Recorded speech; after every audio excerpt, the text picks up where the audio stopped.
c'est décidé. Cette année, je m'y mets. Je vais faire du yoga, de l'écriture, de la lecture, de la méditation. Cette année, je fais tout. Tu te reconnais? C'est normal. En début d'année, nous avons tous une pression sociale à se mettre des bonnes résolutions et à changer qui nous sommes pour devenir une meilleure version de soi-même. Dans l'absolu, ce n'est pas une mauvaise chose. Loin de là, moi je suis pour le fait de se développer, de s'améliorer et d'aller vers la personne que l'on veut devenir. Cependant, je suis convaincue que les bonnes résolutions ne fonctionnent pas. Si tu te demandes pourquoi, je te décris 5 raisons dans un article que j'ai écrit l'année passée. Tu le trouveras dans la barre en dessous de la vidéo. Pour résoudre le problème des bonnes résolutions, ce qu'il faut, c'est que tu te fixes des objectifs.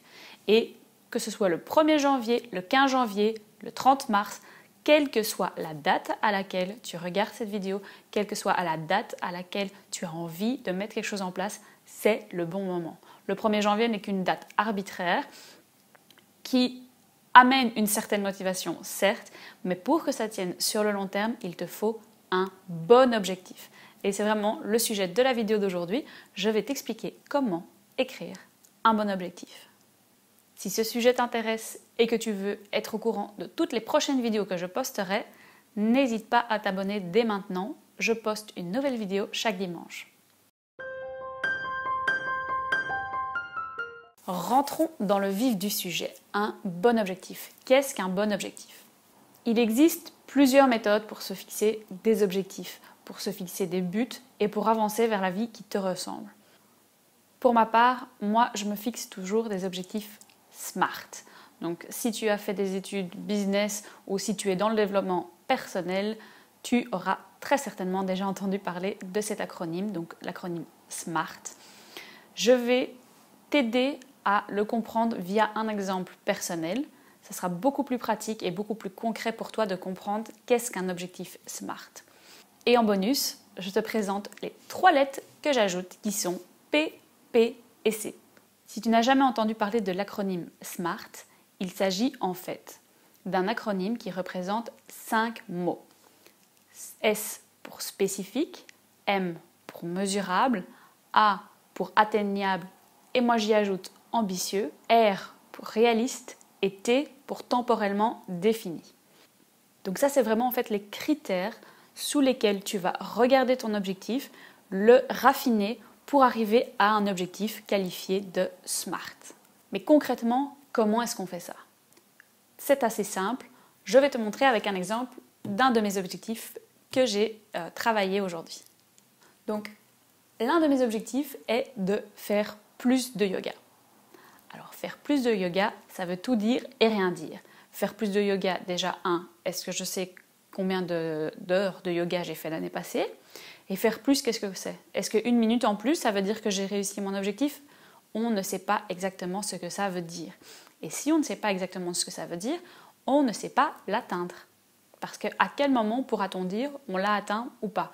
Faire plus de yoga, si je fais maintenant 1 minute de yoga et que j'en ai fait 0 l'année passée, j'aurais fait plus de yoga que l'année passée. Donc c'est vraiment ça l'intérêt des objectifs SMART, c'est de rendre l'objectif suffisamment concret et actionnable. Je vais donc passer mon objectif, je veux faire plus de yoga à travers les 5 prismes de l'objectif SMART. Le premier prisme, spécifique. Donc, faire plus de yoga, on est d'accord, ce n'est pas spécifique. Ce que je veux vraiment faire, c'est intégrer des séances de yoga dans mon planning hebdomadaire. Jusque-là, c'est déjà plus spécifique. À ce stade, tu peux déjà mettre un certain nombre de séances, etc. Moi, je vais garder ça pour le deuxième prisme qui est mesurable. Et donc, pour ce prisme, je vais encore raffiner mon objectif et le transformer en intégrer 2 séances de yoga par semaine. Donc, c'est déjà beaucoup plus spécifique et mesurable. Tu sauras si tu as réalisé ou non ton objectif. Donc, derrière la lettre A, moi j'y mets généralement atteignable mais ambitieux. Donc il faut que ça soit quelque chose que tu vas savoir réaliser, qui n'est pas non plus un énorme changement ou qui demandera un énorme effort, mais qui est quand même ambitieux par rapport à ta situation actuelle. Donc si tu fais une séance de yoga à l'heure actuelle, en mettre 2, c'est atteignable, mais c'est peut-être pas suffisamment ambitieux. Moi, par exemple, qui n'étais pas du tout constante avec mes séances de yoga, me dire 2 séances par semaine, c'est atteignable. Sur 7 jours, je sais en faire 2 fois, mais c'est suffisamment ambitieux par rapport à ce que j'étais avant. Donc ça, c'est vraiment à toi de voir et à toi de calibrer par rapport à ta situation et par rapport à ce que tu veux mettre en place. La 4e lettre, c'est R pour réaliste. Alors, réaliste, qu'est-ce que j'entends par là? J'entends par là un petit peu la même chose que atteignable. C'est est-ce que réellement tu vas pouvoir atteindre ton objectif? Quelle est la probabilité que ça se fasse? Donc ça, c'est vraiment à toi d'analyser et de te dire, bon, maintenant, sur une échelle de 1 à 10, quelle est la probabilité que je tienne mon objectif? Si tu es à 8, 9 ou 10, vas-y, lance-toi, ton objectif est réaliste. En dessous de 8, c'est qu'il y a déjà une forte probabilité que tu ne l'atteignes pas. Dans ce cas-là, moi, ce que je te propose, c'est de découper encore ton objectif. Donc, par exemple, avec mon exemple des séances de yoga, si, quand je me dis je veux faire 2 séances de yoga par semaine, j'évalue le côté réaliste de l'objectif et que je me dis c'est 6 sur 10 pour que j'y arrive parce que j'ai beaucoup d'autres activités à côté, parce que j'ai un emploi du temps chargé, parce que j'ai ci, parce que j'ai ça. Et donc, de manière réaliste, je pense que j'ai une probabilité de 6 sur 10 d'y arriver. Ce n'est pas suffisant. Dans ce cas, ce que je vais faire, ce que je pourrais faire, c'est de me dire je ne le fais qu'une fois par semaine. Et une fois par semaine, là oui, ça va, c'est 9 sur 10 la probabilité que je le fasse. Et donc, je vais commencer par ça. Et donc, l'idée, c'est vraiment de regarder ta réalité, de regarder ta vie actuelle et de te dire, ok, de manière réaliste, quelle est la probabilité que je l'atteigne? Et si ce n'est pas suffisamment probable, de faire une première étape. Donc, d'y aller vraiment par baby step et de grandir petit à petit. Il vaut mieux faire des petits changements que tu vas tenir sur le long terme que d'essayer de faire un grand changement que tu ne tiendras pas. Il ne faut pas oublier que même si mon objectif de départ, par exemple, était de faire 2 séances par semaine, même si je le ramène à 1 séance par semaine, ce qui peut paraître vraiment peu, ça reste 52 séances par an, ce qui sera beaucoup plus que si tu tiens ton objectif de 2 séances par semaine et qu'au bout de 3 semaines, tu lâches. Donc, vraiment, analyse le côté réaliste de ton objectif. Le but n'est pas de se dire je peux ou je ne peux pas, c'est vraiment par rapport à ta situation, est-ce que tu vas pouvoir le faire? Est-ce que tu vas pouvoir tenir sur le long terme? Et finalement, la 5e lettre qui est donc temporellement définie. Donc là, il y a plusieurs manières de le faire. Ça pourrait être de garder mon objectif tel que je l'ai mis, qui est de 2 séances par semaine. Donc c'est quelque chose de temporel. Chaque semaine, je dois avoir fait 2 objectifs. Donc, cependant, pour ce genre d'objectif, moi je préfère regarder sur une période de 3 mois et de faire un objectif global à atteindre sur 3 mois.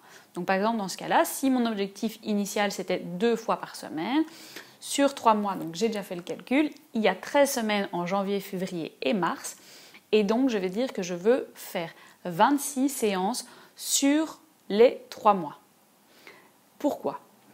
Parce que il se peut qu'une semaine je sois malade, il se peut qu'une semaine je me blesse, il se peut qu'il y ait des choses qui interfèrent et qui m'empêchent de réaliser mon objectif de 2 séances par semaine.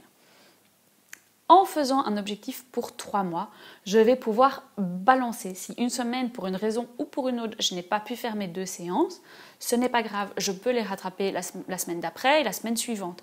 Et donc c'est vraiment un objectif plus global.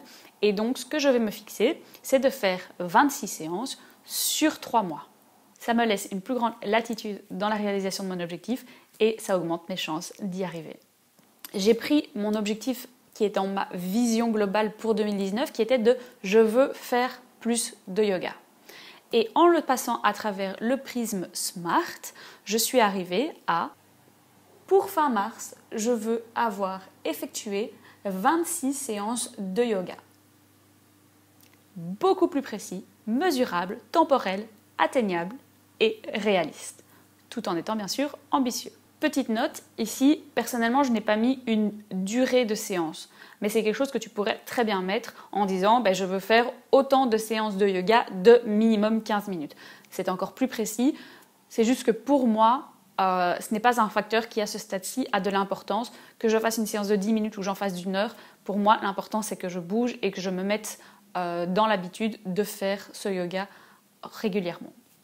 Donc à ce stade-ci, j'ai donc un objectif SMART. Mais comme je te le disais en début de vidéo, je le passe également à travers un prisme de 3 lettres qui sont P, P et C. Le premier P, c'est pourquoi. Donc là, c'est vraiment pour moi le plus important, qui ne se retrouve pas spécialement dans un objectif SMART, mais c'est de t'interroger sur pourquoi tu veux atteindre cet objectif. Et ça, c'est vraiment primordial. Tu pourras le voir également dans une vidéo que j'ai réalisée sur comment garder la motivation. Le pourquoi est vraiment au centre de tout, au centre de ta réussite. Si tu ne sais pas pourquoi tu veux y arriver et si ton pourquoi n'est pas assez fort, il y a de grandes chances que tu ne tiennes pas sur la longueur. Donc, vraiment, questionne-toi sur pourquoi est-ce que tu veux atteindre ton objectif et il faut que ça soit le pourquoi le plus profond, le plus personnel. Pas je veux faire de la méditation parce que tout le monde fait de la méditation. Non, pourquoi est-ce que c'est important pour toi? Qu'est-ce que ça va t'apporter à toi?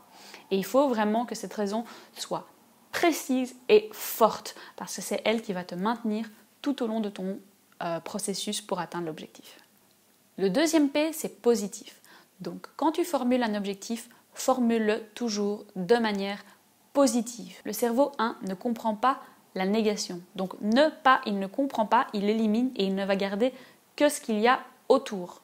Donc si tu dis « je ne veux pas boire du coca », il va entendre « je veux boire du coca ». Deuxième chose que tu dois savoir, c'est qu'une partie de ton cerveau est là pour te garder à ta situation actuelle dans une zone qu'on appelle zone de confort, qui est en fait une zone qui est en fait une zone connue où tu te sens en sécurité. Et le but de cette partie de ton cerveau, c'est de toujours te ramener à ça. Et donc si par exemple tu dis « je veux perdre du poids », alors oui, de manière logique, perdre du poids, ça a du sens, mais cette partie de ton cerveau, il va entendre le mot « perdre » et ça va le stresser. Et comme ça va le stresser, il va mettre en place des mécanismes pour que tu n'atteignes pas ton objectif. Parce que même si de manière sensée, c'est quelque chose qui est intéressant et qui est important pour ta santé, le mot « perdre » va l'inquiéter et va du coup bloquer tes résultats. Donc si tu veux par exemple perdre du poids, pourquoi veux-tu perdre du poids? Qu'est-ce que tu veux gagner en échange? Et focus tout ton objectif là-dessus. Tu veux gagner en vitalité, tu veux gagner en énergie. Qu'est-ce que tu veux gagner en perdant ce poids? Et focus ton attention sur ce que tu veux gagner et ça t'aidera à maintenir ces objectifs négatifs sur le long terme. Et finalement, la troisième lettre, c'est pour contrôle.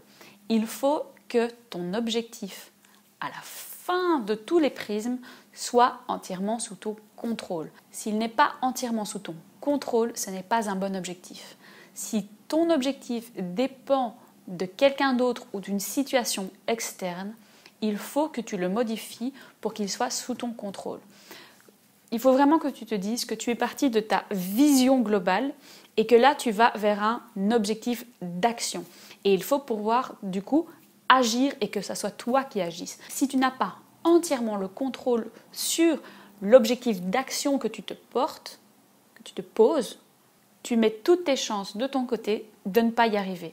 Donc si c'est encore le cas, si ce n'est pas encore entièrement sous ton contrôle, transforme-le encore pour qu'il soit sous ton contrôle. Donc par exemple, pour moi, faire du yoga, c'est entièrement sous mon contrôle, c'est quelque chose que moi, je dois faire et ça ne dépendra pas de quelqu'un. Voilà, tu sais maintenant comment écrire un bon objectif.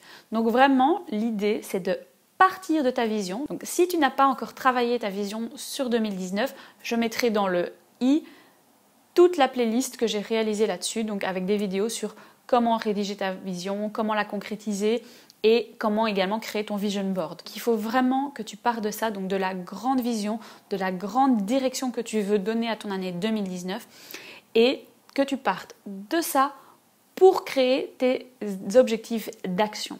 Et une fois que tu auras tes objectifs d'action, tu vas pouvoir créer un plan d'action et tout mettre en place. Parce que évidemment, tout objectif bien écrit n'est atteignable que si tu agis. J'espère que cette vidéo t'aura plu. Si tu as encore des questions ou si tu as des difficultés dans l'exercice, n'hésite pas à laisser tout ça en commentaire et je serai là pour t'aider, pour te répondre et pour te guider dans le chemin de l'écriture d'un bon objectif. Et si tu veux aller encore plus loin dans la préparation et dans l'implémentation, retrouve-moi dans les prochaines vidéos de ce mois-ci de janvier, car je te prépare des vidéos sur comment planifier ton année, comment planifier ton mois et comment planifier ta semaine. Like la vidéo si elle t'a plu, n'oublie pas de t'abonner à la chaîne pour ne louper aucune vidéo et on se retrouve dans la prochaine vidéo. À très vite!